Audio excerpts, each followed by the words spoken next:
กระทรวงป้องกันความสงบได้จัดกองประชุมสรุปและก็ได้มอบใบยั่งยืนหน่วยภาคปลอดภัยเข้มแข็งนักแน่นอ้อมข้างกระทรวงป้องกันความสงบประจำปี 2024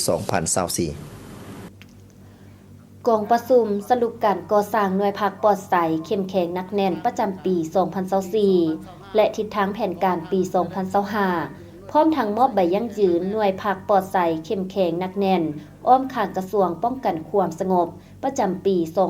2024 ได้จัดขึ้นในวันที่ 15 พฤษภาคม 2025 โดยภายใต้การเป็นประธานของสหายพลโทกรุงทองพงษ์วิจิตรกรรมการศูนย์กลางพรรครองเลขาคณะพรรคกระทรวงรองรัฐมนตรีกระทรวงป้องกันความสงบมีคณะประจำพรรคกระทรวงคณะพรรคกระทรวงคณะพรรคกลุ่มใหญ่ห้องว่าการกลุ่มกองบัญชาการและวิทยาคารอ้อมข้างองค์คณะพรรคกระทรวงป้องกันความสงบเข้าร่วมในกองประชุมสหายพันเอกเพียรศรีแสงคำยองคณะพรรคกลุ่มใหญ่การเมืองหัวหน้ากลุ่มพรรคได้ขึ้นผ่านบทสรุปซึ่งสหายได้กล่าวว่าคณะพรรคคณะนำกระทรวงคณะพรรคคณะบัญชาแต่ละคันได้ถือสำคัญและเป็นความรับผิดชอบโดยกงต่อการดำเนินการคัดเลือกหน่วยพรรคปลอดภัยเข้มแข็งนักแน่นได้นำพาสร้างแผนการคาดหมายสู่ชน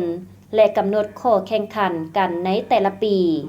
ได้นำพาศึกษาอบรมการเมืองนำพาแนวคิดให้แก่สมาชิกพรรคนายและพลตำรวจอย่างเป็นปกติต่อเนื่องการดำเนินชีวิตการเมืองคัดเลือกหน่วยพรรคปลอดภัยเข้มแข็งนักแน่นประจำปีแม้นได้ดำเนินตามบาท9ขั้นตอนก็คือนิติกรรมที่ขั้นเทิงวางออกโดยมีการติดตามสุกยูกวดกาประเมินผลในปีนี้แม่นได้ดำเนินไปเคียงคู่กับการจัดตั้งดำเนินกองประชุมใหญ่ขั้นหากฐานพรรคคณะพรรคแต่ละคันได้สรุปตีราคาการนำพารวมมีด้านดีด้านอ่อนข้อคงค้างและสำรวจกวดกาบุคคลในคณะพรรคสมาชิกพรรคตลอดระยะหนึ่งสมัยผ่านมาผ่านการจัดตั้งดำเนินตัวจริงเห็นว่ามีการหันเปลี่ยนอย่างตั้งหน้าและแข็งแรงผ่านการตีราคาแบ่งประเภทสมาชิกพรรคและตีราคาการคัดเลือกหน่วยพรรคปลอดภัยเข้มแข็งนักแน่นประจำปี 2024 ตีราคาแบ่งประเภทของสมาชิกพรรคและหากฐานพรรคตีราคาแบ่งประเภทสมาชิกพรรคจำนวนสมาชิกพรรคทั้งหมดมี 9,918 สหายหญิง 2,340 สหายบ่ได้แบ่ง 1,870 สหายหญิง 409 สหายยกย้ายมาใหม่พรรคปิ่นป่วนยาวนาน 1,076 สหายหญิง 200 สหายและสมาชิกพรรคสำรอง 794 สหายหญิง 210 สหายได้แบ่งประเภท 8,084 สหาย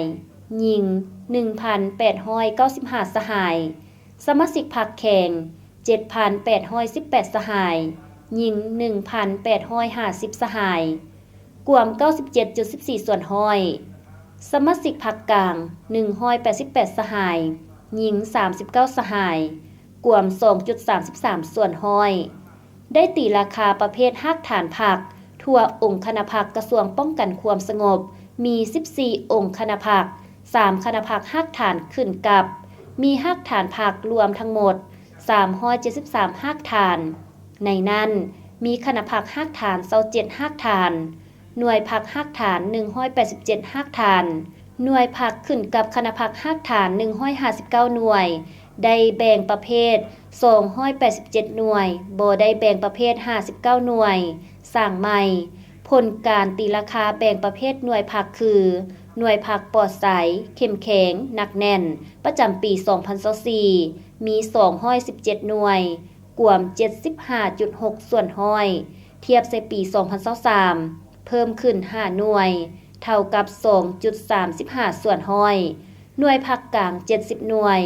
กวม 24.39 ส่วนห้อยในนั้นหน่วยพรรคที่ได้นามยศเป็นหน่วยพรรคปลอดภัยเข้มแข็งหนักแน่นสูงสุด6ปีติดต่อกันมี69หน่วย5ปีติดต่อกันมี14หน่วย4ปีติดต่อกันมี18หน่วย3ปีติดต่อกันมี34หน่วย2ปีติดต่อกันมี27หน่วย และเสนอหับห้องใหม่มี55หน่วย ให้เกียรติมอบใบยั่งยืนหน่วยผักปลอดใสเข้มแข็งหนักแน่นอ้อมข้างกระทรวงป้องกันความสงบประจำปี 2024 สหายพลโทกงทองพงษ์วิจิตรกรรมการศูนย์กลางผักรองเลขาคณะผักกระทรวงรองรัฐมนตรีกระทรวงป้องกันความสงบในโอกาสเดียวกันนั้นยังได้รับฟังการโอ้ลมให้ทิศซี่นำของสหายพลโทกงทองพงษ์วิจิตรก่อนอื่นสหายได้แสดงความย่องเหย่อสมเสยต่อคณะผักคณะบรรษา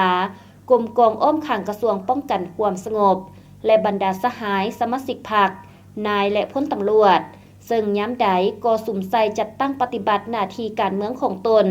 ตามการมอบหมายของพรรครัฐเว้ารวมเว้าเฉพาะแม่นหน้าที่ต้นโตของกระทรวงป้องกันความสงบมอบหมายให้